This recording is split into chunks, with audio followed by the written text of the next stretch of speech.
Hi hello అందరికీ అందరూ ఎలా ఉన్నారు బాగున్నారా? మేము కూడా చాలా బాగున్నాము. ఈరోజు అయితే మీకు ఒక మంచి వీడియోతో అయితే ముందుకు వచ్చాను. అదేంటంటే మేమైతే వికారాబాద్ జిల్లాలో ఉన్నటువంటి శ్రీ అనంత పద్మనాభ స్వామి టెంపుల్కి అయితే వెళ్ళాము. ఈ టెంపుల్ అయితే చూడడానికైతే చాలా అంటే చాలా బాగుంది. అవన్నీ కంప్లీట్ డీటెయిల్స్ అయితే నేను ఈ వీడియోలో ఎక్స్ప్లెయిన్ చేయబోతున్నాను. వీడియో అయితే ఎక్కడ స్కిప్ చేయకుండా ఎండ్ వరకు అయితే చూడండి, చాలా బాగా అనిపిస్తుంది. శ్రీ అనంత పద్మనాభ స్వామి దేవాలయం వికారాబాద్ సమీపంలో ఉంది. దీనిని అనంతగిరి అనంత పద్మనాభ స్వామి దేవాలయం అని కూడా అంటారు. ఇది ప్రాచీన దేవాలయాల్లో ఇదొకటని చెప్పుకోవచ్చు. ఇది హైదరాబాద్కి 75 కిలోమీటర్ల దూరంలో, వికారాబాద్ పట్టణానికి 6 కిలోమీటర్ల దూరంలో ఉన్న అనంతగిరి కొండల్లో వెలిసి. మనం ఈ టెంపుల్ యొక్క చరిత్ర చూసుకుంటే గనక స్కంద పురాణం ప్రకారం ఈ దేవాలయం ద్వాపర యుగంలో మార్కండేయ ఋషి నిర్మించాడని ప్రతీతి. ఈ ప్రాంతంలోని ప్రశాంతమైన వాతావరణానికి ఆకర్షితుడైన మార్కండేయ ముని అనంతగిరి కొండలలో యోగ సాధన చేయుటకు సంకల్పిస్తాడు. ప్రతిరోజు మార్కండేయ ముని తన యోగ సాధనతో అనంతగిరి నుండి కాశీ వెళ్ళి గంగా నదిలో పవిత్ర స్నానం అయితే చేసేవాడు. అయితే ఒకరోజు ఉదయం సమయంలో తనకు ద్వాదశి ప్రవేశించడం వలన ఆయన కాశీకి వెళ్ళలేకపోతాడు. శివుడు ఆయన స్వప్నంలో దర్శనమిచ్చి ఆయనకు గంగా జ్వలాన్ని స్నానం ఆచరించుటకు ఏర్పాటు చేయడం అనేది జరిగింది. రాజశ్రీ ముచికుందుడు అనేక సంవత్సరాల పాటు రాక్షసులతో యుద్ధం చేసి అనంతగిరిలో విశ్రాంతి తీసుకున్నటకు వచ్చి పూర్తి నిద్రలోకి చేరుకుంటాడు. అయితే ఆయన దేవేంద్రుని ద్వారా ఎవరు ఆయన నిద్రభంగం కలిగిస్తారో వారు అగ్నికి ఆహుతి అవుతారని వరాన్ని పొంది ఉన్నాడు. కాలయవనుడు అనే రాక్షసుడు ద్వారకా నగరాన్ని చేరుకొని కృష్ణుడు బలరాముని తీసుకొని అనంతగిరి ప్రాంతానికి వచ్చి ముచికుందుని నిద్రభంగం కలిగించి ఆయనను కాలయవనుడు అనే రాక్షసుడు ముచికుందుని యొక్క నిద్రాన్ని చెడగొట్టి దాంతో అతనైతే మరణిస్తాడు. కృష్ణుడు ముచికుందునకు అనంత పద్మనాభ స్వామి రూపంలో దర్శనమైతే ఇస్తాడు. కృష్ణుడు ముచికుందునికి శాశ్వత స్థానం ప్రపంచంలో కల్పించుటకు ఒక నది రూపంలో అనుగ్రహిస్తాడు. అదే నది ప్రస్తుతం మూసీ నదిగా పిలువబడుతుందని మనం ఇక్కడ స్వామివారి చరిత్రను చూసుకుంటే గనక ప్రశాంత వాతావరణంలో ప్రకృతి రమణీయత ఉట్టిపడే విధంగా ప్రాంతం భక్తులను ఎంతగానో ఆకర్షిస్తుందని చెప్పుకోవచ్చు. అయితే కొండలు దట్టమైన అడవితో కూడిన ఈ ప్రాంతం కనువిందు చేస్తూ అయితే ఉంటుంది. ప్రతినిత్యం ఇక్కడకు వచ్చే భక్తులకు స్వామివారిని దర్శించుకొని తరిస్తారు. అనంత పద్మనాభ స్వామి దేవాలయం సుమారు 1300 సంవత్సరంలో నిర్మించి ఉండవచ్చని స్థానికులైతే ఇక్కడ చెప్తూ ఉంటారు. దట్టమైన అడవి, కొండలు, గుహలతో ఋషులు తపస్సు చేసుకోవడానికి అనుకూలంగా ఉండే ఈ ప్రాంతంలో ముచుకుందుడు అనే రాజశ్రీ ఇక్కడ తపస్సు చేశారు. శ్రీకృష్ణ బలరామ దేవుళ్ళు ప్రత్యక్షం కాగా ముచుకుందుడు సంతోషించి వారి పాదాలను కడిగి జీవితాన్ని ధన్యం చేసుకున్నాడు. ముచుకుందుని చేత శ్రీకృష్ణుడి పాదాలు కడిగిన జలమే జీవనదిగా మారిందని కథనం. అయితే అనంతగిరి కొండల్లో పుట్టిన ముచుకుంద నది కాలాక్షి మూసీ నదిగా మారింది. అనంతగిరిలో పుట్టి జిల్లాలో పారుతూ హైదరాబాద్ మీదుగా నల్గొండ జిల్లాలో కృష్ణానదిలో మూసి కలుస్తుంది. అయితే అనంత పద్మనాభ స్వామి దేవాలయానికి మరో కథనం కూడా ఉంది. కలియుగ ప్రారంభంలో మహావిష్ణువు మార్కండేయ మహామునికి దర్శనమిచ్చి అతని తఫాఫలముగా సాలాక్షి గామ రూపంలో అనంత పద్మనాభుడిగా అవతరించాడని చరిత్ర అయితే చెప్పుకుంటం జరిగింది. దేవాలయం పక్కనే ఉన్న భగీరథ గుండంలో అయితే స్నానం చేస్తే పాపాలు హరిస్తాయని భక్తుల నమ్మకం. ఇక్కడ దేవాలయానికి వచ్చే భక్తులు ముందుగా భావనాశిని అని పేరున్న భగీరథ గుండంలో స్నానం ఆచరించి స్వామివారిని దర్శించుకుంటారు. ఈ భగీరథ గుండంలో స్నానం ఆచరిస్తే కోరికలు తీరడమే కాకుండా సంతాన ప్రాప్తి కూడా కలుగుతుందని ప్రజల నమ్మకం. టెంపుల్ లోపల వచ్చేసి వ్యూ అంతా కూడా ఇలా అయితే ఉంటుంది. చాలా ప్రశాంతమైన వాతావరణం అయితే ఉంటుంది. మనం చక్కగా వీక్ ఆఫ్స్లో వచ్చినప్పుడు అయితే ఈ టెంపుల్ని అయితే విజిట్ చేయొచ్చు. ఇంకా చుట్టుపక్కల గ్రీనరీ కూడా చాలా ప్రశాంతమైన వాతావరణం. ప్రతి సంవత్సరం అయితే 2 సార్లు ఇక్కడ జాతరను అయితే నిర్వహిస్తారు. అయితే ఈ కార్యక్రమంలో జిల్లా ప్రజలే కాకుండా ఇతర రాష్ట్రాల వారు పెద్ద ఎత్తున అయితే పాల్గొంటారు. కార్తీక పౌర్ణమికి రథోత్సవంతో పాటు 11 రోజుల పాటు జాతరను అయితే నిర్వహిస్తారు. ఆషాఢ మాసంలో 5 రోజుల పాటు ఉత్సవాలు అయితే జరుపుకుంటారు.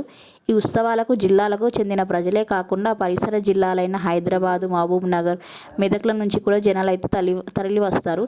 ఇక్కడ తరచుగా సినిమా షూటింగ్లు కూడా జరుగుతుంటాయి. అనంతగిరి కొండలు భారతదేశంలోని తెలంగాణ రాష్ట్రంలో గల వికారాబాద్ జిల్లాలోని అనంతగిరిలో అయితే ఉన్నాయి.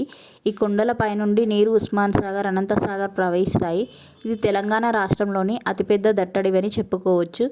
ఇందులో అనంతగిరి దేవాలయం ఉంది. ఈ కొండలు హైదరాబాద్ నుండి ప్రవహిస్తున్న మూసీ నది జన్మస్థానం అని చెప్పుకోవచ్చు. ఈ వికారాబాద్కు 5 కిలోమీటర్ల దూరంలో అయితే ఉంటాయి. ఇక్కడ నుండి కాగ్నా నది కూడా ప్రవహిస్తుంది. ఈ అనంతగిరి టెంపుల్ వచ్చేసి మనకు హైదరాబాద్ నగరానికి 75 కిలోమీటర్ల దూరంలో అయితే నిర్మించడం జరిగింది. ఇది 400 సంవత్సరాల క్రితం నిజాం నవాబుచే నిర్మించడం అయితే జరిగింది. ఈ దేవాలయంలో ప్రధాన దైవం అయితే విష్ణు అని పిలుస్తారు. అనంత పద్మనాభ స్వామి రూపంలో ఉంటాడు. అందువలన ఈ ప్రాంతానికి అనంతగిరి అనే పేరైతే వచ్చింది. ఆలయంలో అయితే ప్రతిరోజు పూజలు అయితే జరుగుతుంటాయి. ఈ చుట్టూ అడవి కొండలు ఉండడంతో దీన్ని తెలంగాణ ఊటీగా అని కూడా పిలుస్తారు. ఈ టెంపుల్ నిజంగానే చాలా చల్లగా ప్రశాంతమైన వాతావరణం అయితే ఉంటుంది. అందుకే దీన్ని తెలంగాణ ఊటీగా అని పిలుస్తారో ఏమో. మేము ఇంకా దర్శనం అయితే కంప్లీట్ చేసుకొని బయటికి అయితే వస్తున్నాము. ఇంకా బయటికి అది వచ్చిన తర్వాత పక్కన అయితే కొన్ని టూరిస్ట్ ప్లేసెస్ కూడా ఉన్నాయి. అక్కడ మామూలుగా ఇలా రాళ్ళు అయితే నించోపెట్టి అందరూ వాళ్ళ కోరికలు అయితే కోరుకుంటున్నారు. ఒకవేళ ఆ రాళ్ళని నించుంటే కనుక వాళ్ళ కోరికలు అయితే తీరుతాయని ఇక్కడ ప్రజల యొక్క నమ్మకం. మేము కూడా అలాగే ఒకసారి అయితే ట్రై అయితే చేసాము. ఈ ప్లేస్ని చూడడానికైతే వీకెండ్స్లో చాలామంది టూరిస్టులు అయితే వస్తూ ఉంటారు. ఇక్కడ దైవాన్ని దర్శించుకోవడమే కాకుండా ఈ చుట్టుపక్కల వాతావరణం అయితే ఎవరినైనా ఆకట్టుకుంటుంది. చాలా చల్లనైన వాతావరణం అయితే ఉంటుంది. ఈ దైవం వచ్చేసి మన తెలంగాణ రాష్ట్రానికే కాకుండా ఇతర కర్ణాటక మిగతా రాష్ట్రాల్లో కూడా కులదైవంగా అయితే ఉన్నాడు. అక్కడ వేరే రాష్ట్రాల నుంచి కూడా ప్రజలైతే చాలామంది ఇక్కడికి వస్తూ ఉంటారు. అన్ని విష్ణు దేవాలయాల్లో మాత్రం వైకుంఠ ఏకాదశి నాడు మాత్రమే ఉత్తర ద్వారం నుంచి భక్తులైతే దేవుణ్ణి దర్శించుకోవడం జరుగుతుంది. అయితే ఈ టెంపుల్లో ఉన్న ఒక విశిష్టత ఏంటి అంటే మనకు ఈ టెంపుల్లో ఎప్పుడు వెళ్ళినా సరే మనం దైవాన్ని అయితే మనము ఎప్పుడు చూసినా సరే మనము ఉత్తర ద్వారం నుంచి అయితే లోపలికి వెళ్ళడం జరుగుతుంది. ఇదే ఈ దేవాలయంకు ఉన్న ప్రత్యేకమైన విషయం అని చెప్పుకోవచ్చు. భక్తులందరూ ఇంకా ఉత్తర ద్వారం నుంచే స్వామిని అయితే దర్శించుకోవడం జరుగుతుంది. ఇంకా అన్ని దేవాలయాలకు మనకు ధ్వజస్తంభం వచ్చేసి దేవాలయానికి ముందు సైడ్ అయితే ఉంటుంది. ఈ టెంపుల్లో వచ్చేసి మనకు వెనక సైడ్ అయితే ఉంటుంది. స్వామివారు ఉత్తర దిశ నుంచి మనకు దర్శనం అందిస్తాడు కాబట్టి ధ్వజస్తంభం కూడా స్వామివారికి ఉత్తర దిశని అయితే నిర్మించడం జరిగింది. ఇక్కడ వాతావరణం అది చాలా బాగుంటుందని ఇక్కడ చాలామంది సినిమా షూటింగ్స్ కూడా జరుగుతూ ఉంటాయి. ఈ ప్లేస్ అంతా కూడా మొత్తం పచ్చగా ఉండడం వల్ల చాలామందిని అయితే ఆకట్టుకోవడం జరుగుతుంది. వైకుంఠ ఏకాదశి రోజు అయితే ఇక్కడ భక్తుల రద్దీ అయితే చాలా ఎక్కువగా ఉంటుంది. ఇంకా బయట గుడి బయట వచ్చేసి మనకి ఇంకా ఇలా లైన్లో అయితే వెళ్ళాల్సి ఉంటుంది. ఇంకా మేము వెళ్ళిన రోజు అయితే లైన్ అయితే పెద్దగా ఏమీ లేదు. మాకైతే తొందరగానే దర్శనం అది కంప్లీట్ అయిపోయింది. ఈ గుహ ద్వారం నుండే భక్త మార్కండేయుడు తన తపస్సును అయితే విరమించుకొని ఇక్కడ నుంచి కాశీకి అయితే ప్రతిరోజు వెళ్ళి వచ్చేవాడంట. ఇక్కడ పురాణాలు అయితే ఇదే కథనైతే చెప్తూ ఉన్నాయి. అనేక గుళ్ళు కలిగినటువంటి పద్మనాభ స్వామి దేవాలయాలు ఎక్కడైతే ఉంటే అక్కడ స్వామివారు అయితే నార్మల్గా ఇట్లా పాము శేషం పైన అయితే పడుకొని అయితే ఉంటాడు కదా, అలాగే దర్శనం అయితే ఇవ్వడం జరుగుతుంది మనకు తెలిసినంత వరకు. అయితే ఈ అనంతగిరి టెంపుల్లో ఏంటంటే స్వామివారు మనకు నిల్చొని అయితే దర్శనం అయితే ఇవ్వడం జరుగుతుంది. ఇలా మనం పురాణాల్లో ప్రకారం అయితే చూసుకుంటే భక్త మార్కండేయుడు తపస్సు చేయడం వల్ల మనకు శ్రీ మహావిష్ణువు అయితే మనకు పద్మనాభ స్వామి రూపంలో అయితే ఇక్కడ స్వయంగా వెలవడం అయితే జరిగింది. అయితే ఈ టెంపుల్లో వచ్చేసి మనకు స్వామివారు అయితే నించుని అయితే మనకు దర్శనం అయితే ఇవ్వడం జరుగుతుంది. పద్మనాభ స్వామి ప్రత్యేకత ఏంటంటే అనంతమైన ప్రాబ్లమ్స్ ఎన్నైతే మనకు ఉంటాయో అలాంటి ప్రాబ్లమ్స్ అన్నీ ఇక్కడ స్వామివారిని దర్శించుకోవడం వల్ల తొలగిపోతాయని ఇక్కడ ప్రజలైతే నమ్మడం జరుగుతుంది. స్వామి సన్నిధిలో ఉన్నటువంటి పుష్కరిణి గుండంలో అయితే మనం మునిగితే కనుక మన చేసిన తెలియక చేసిన పాపాలన్నీ తొలగిపోతాయని ఇక్కడ జనాలు అయితే నమ్ముతున్నారు. అలాగే మనం కోరిన కోరికలు కూడా తొందరలోనే నెరవేరుతాయని ఇక్కడైతే చాలామంది నమ్మడం జరుగుతుంది. గుండంలో ఉన్నటువంటి నీరు వచ్చేసి సాక్షాత్తు కాశీ నుంచే గంగనైతే పంపించడం జరిగింది.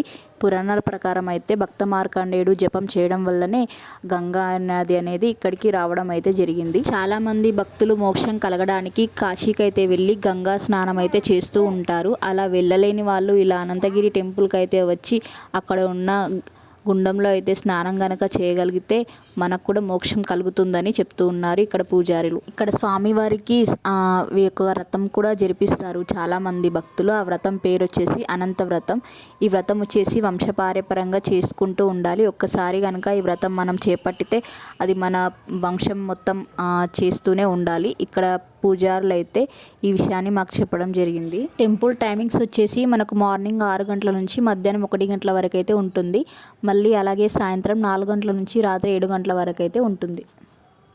ఇదే ఆ కోనేరు. ఇదే నీటితో స్వామివారిని అయితే భక్త మార్కండేయుడు రోజు అభిషేకం అయితే చేస్తూ ఉండేవారు.